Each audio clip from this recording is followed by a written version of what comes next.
Why is MBD important? And MBD, again, for those that don't know, is model-based definition.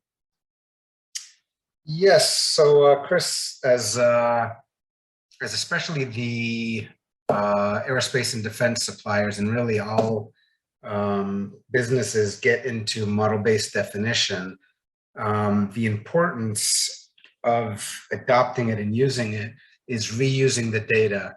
So it used to be in the old days that we'd make a CAD model, then we'd make a 2D drawing off that CAD model, and then everyone that needed to do something with the components, with the assemblies, would look at the drawing and make all their decisions based on the drawing and the CAD model. What's happening now is companies are creating 3D drawings, essentially. They're inputting as PMI, or product and manufacturing information, all of the tolerances, the dimensions, material information, all of the information that we could possibly use in the 2D drawing is now being put into the model.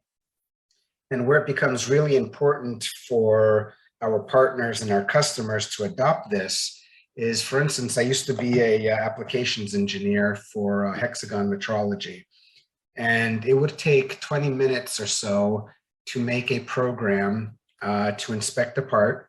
And then you would also have to add the tolerances and go back and look at the drawing for the datums and such. Well, now, literally with one click, you open an XCMM, for instance, click reuse PMI, and hit generate, and it will generate a program giving you the probe angles. That automatically populates the tolerances, the nominals,